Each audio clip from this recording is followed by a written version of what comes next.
When the Grateful Dead announced their 50th anniversary shows in 2015, the reaction from Deadheads wasn't excitement, it was fear, because everyone knew what this meant.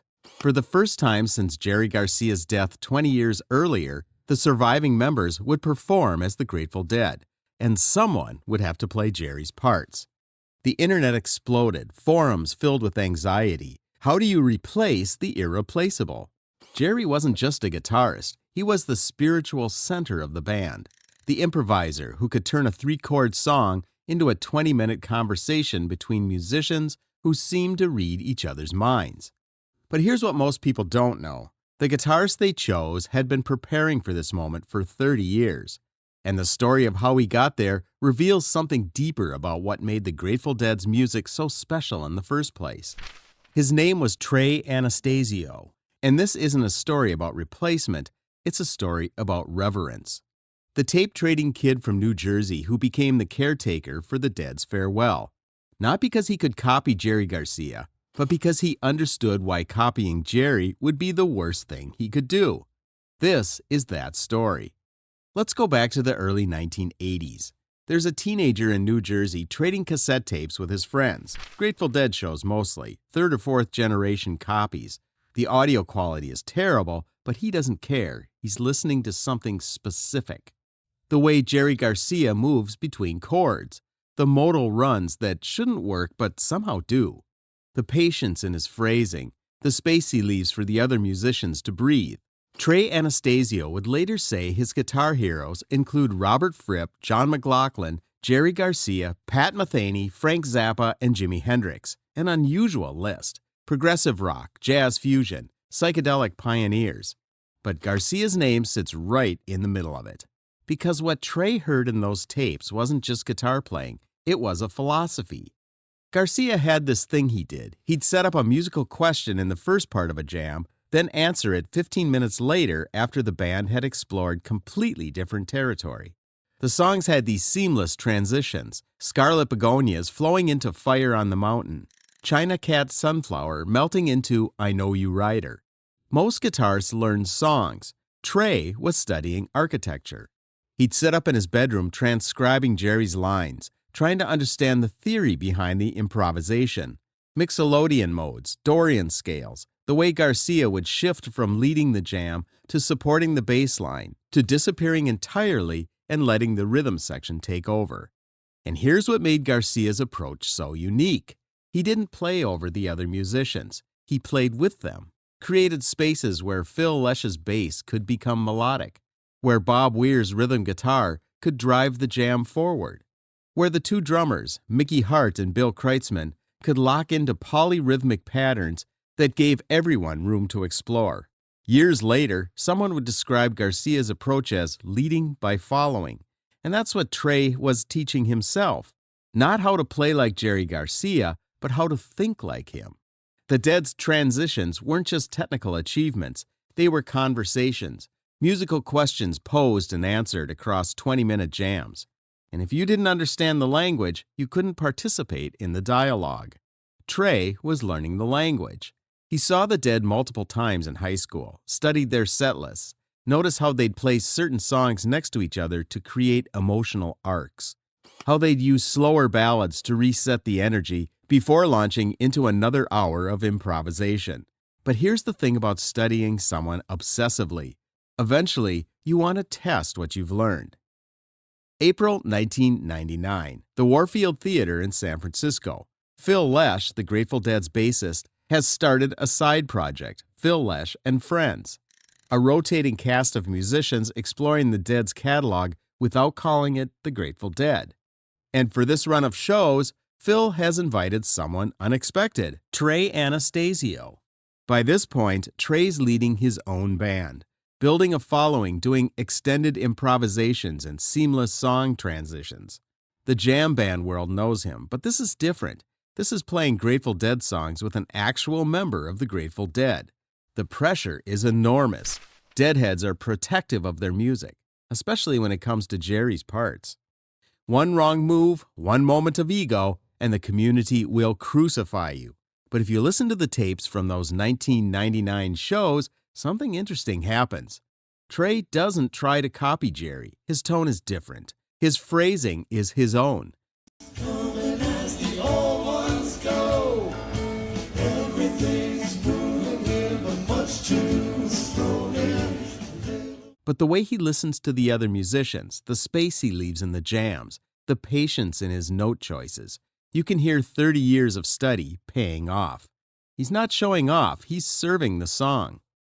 On songs like Shakedown Street and St. Stephen, Trey lets Phil's bass lines lead. When the jam opens up, he poses musical questions and then waits for answers, the same way Garcia used to. And when it's time to bring the song home, he knows exactly when to step forward and when to step back. One Deadhead would later write, "This jam felt like the Dead again." Trey gets the why behind Garcia's lines. The why, not the what. Not the notes themselves, but the reason for choosing them. Phil Lesh noticed, and he kept inviting Trey back. December 2005, another run at the Warfield. This time it's called SerialPod. Trey and two musicians from his band, Mike Gordon and John Fishman, playing with Phil. More Dead songs, more evidence that Trey could navigate this musical territory. And something else is happening during these shows. Trey's learning how to honor Garcia's legacy without imitating him. How to bring his own voice to the music while respecting what made it special in the first place. He would later say about playing with Phil, "I learned how to listen rather than lead." That's the key.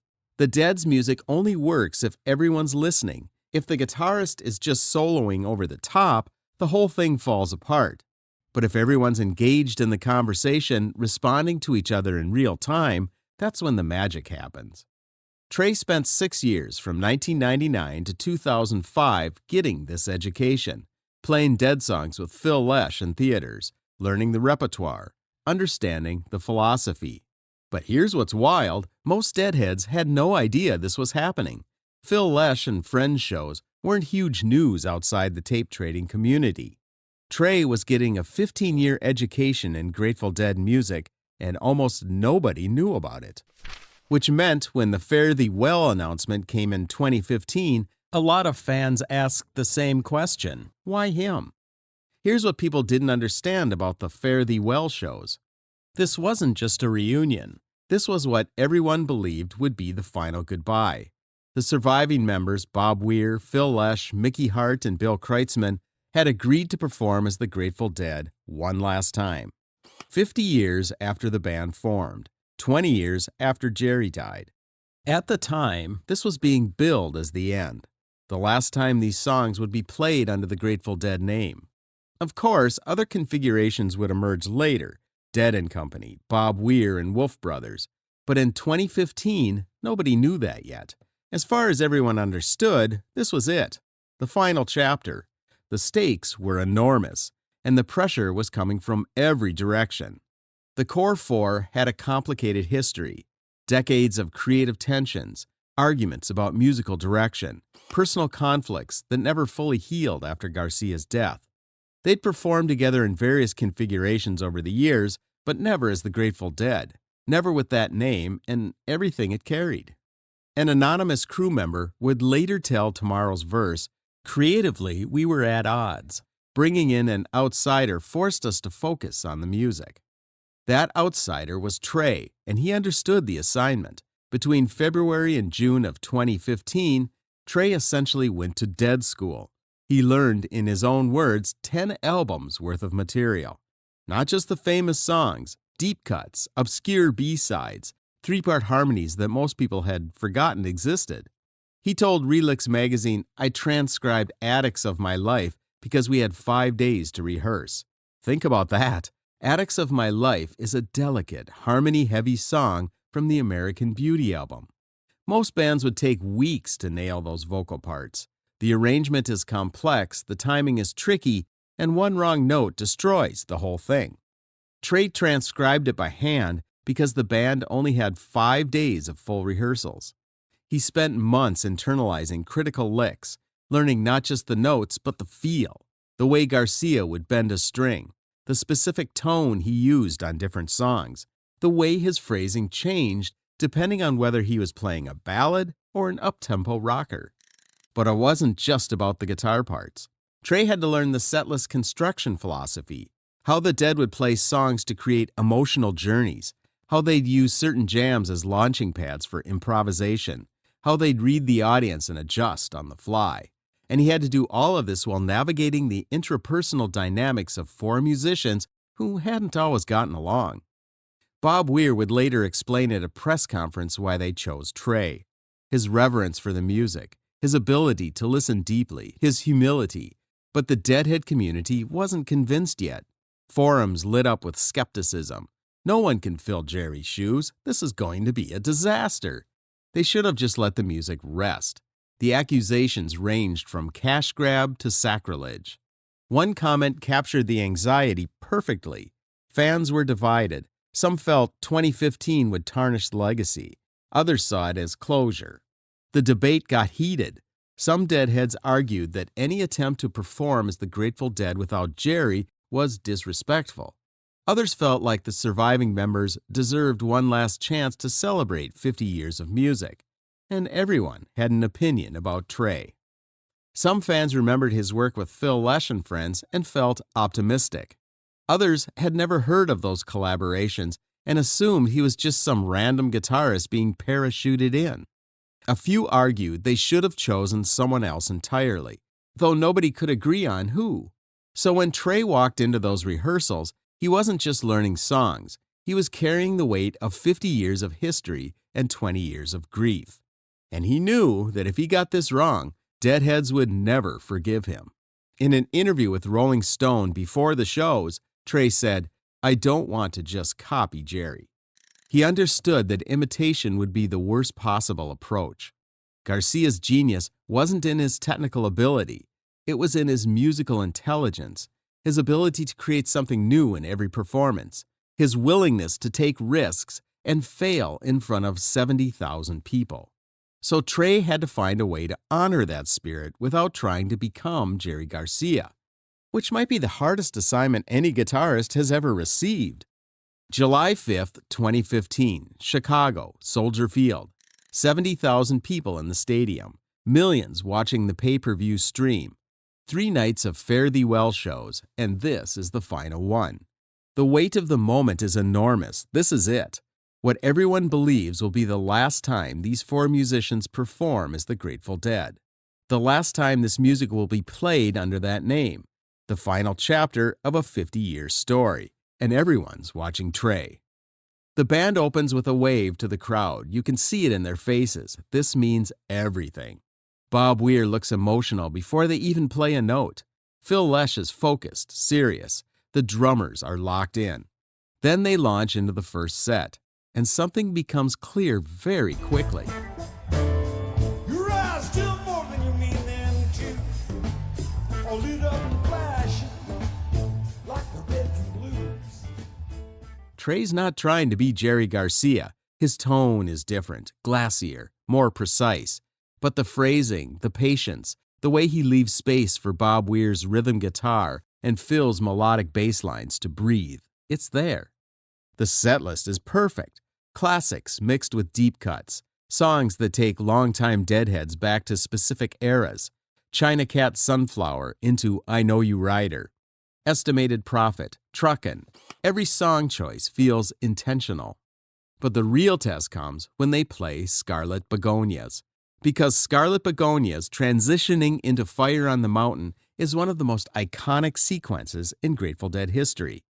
Garcia turned this combination into a masterclass in patient improvisation. And if Trey can't nail this, nothing else matters.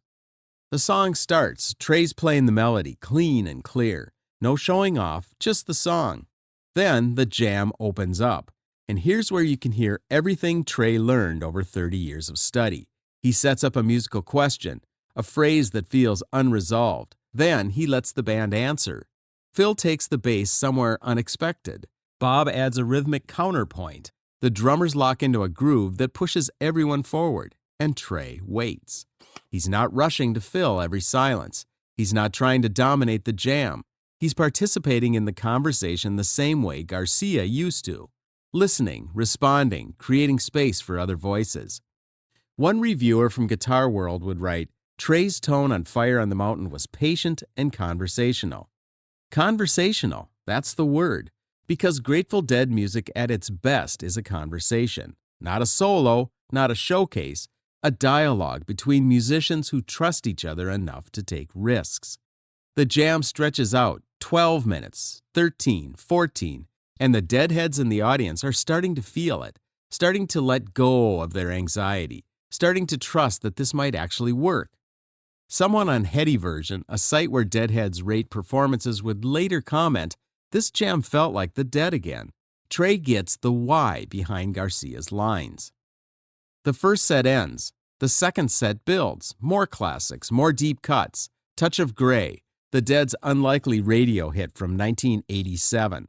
The song Jerry sang during the final years of his life when his health was failing and everyone knew the end was coming. And as Trey sings the words, images appear on the massive screens behind the stage. Jerry Garcia, Pigpen, Brent Midland, every member of the Grateful Dead family who didn't live to see this night. The crowd is crying. 70,000 people, most of them in tears, because this isn't about Trey's performance anymore. This is about memory, about gratitude, about saying goodbye to people who shaped their lives. Then comes the encore. The band walks back on stage, and they play Addicts of My Life, those three-part harmonies Trey transcribed by hand, his voice blending with Bob's and Phil's, the complexity of the arrangement requiring total precision, but the emotion requiring total surrender. The song is delicate, quiet. After hours of loud improvisation, this moment of stillness feels like a prayer. And in that moment, something shifts in the audience. The Deadheads aren't thinking about replacement anymore. They're not comparing Trey to Jerry. They're not debating whether this was the right decision. They're just grateful. Grateful that these four musicians came together one last time. Grateful that someone studied the music seriously enough to help carry it forward. Grateful that what they believed would be the final chapter of the Grateful Dead story got to be written with love and respect. Jambase's review would say, "Addicts of My Life Encore left everyone in tears. Trey's voice blended perfectly." A forum post from that night captures it even better. No one could ever fill Jerry's shoes, but Trey honored him by studying everything and then adding his own soul. I cried during Addicts. 70,000 people, most of them crying. Because this wasn't about a guitarist showing off his skills. This was about a community saying goodbye. Here's what Tomorrow's Verse wrote about Fare Thee Well. Nobody can fill Jerry's shoes. The band needed Trey to create something worthy of the Dead's legacy. Not to replace Jerry, to create something worthy of the legacy. And that's what Deadheads came to understand. Trey had spent 30 years studying Garcia's playing, 15 years collaborating with Phil Lesh in relative obscurity, months learning 10 albums of material and transcribing harmonies. All so he could do one thing: help the Grateful Dead say what everyone thought would be their final goodbye. Another Tomorrow's Verse piece put it this way: only Trey could channel the zeitgeist of Dead and Fish fan bases, and he rose to the occasion. But more importantly, he understood what the moment required: humility, preparation, respect. He didn't show up trying to prove he was as good as Jerry Garcia. Nobody could ever be that. He showed up trying to serve the music the way Jerry would have wanted. The Dead.net show reviews reflected this understanding.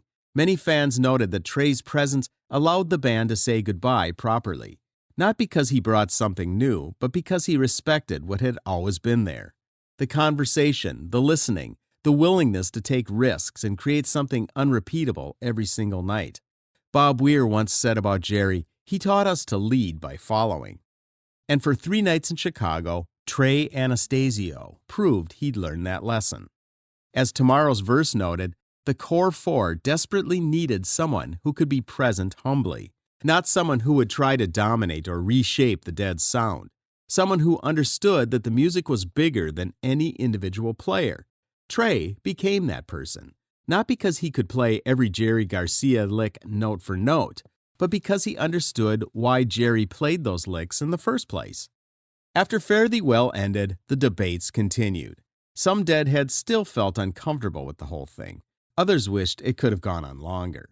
A few argue about specific performances or song choices. But the consensus among most fans was clear. Trey didn't fill Jerry Garcia's shoes. Nobody could.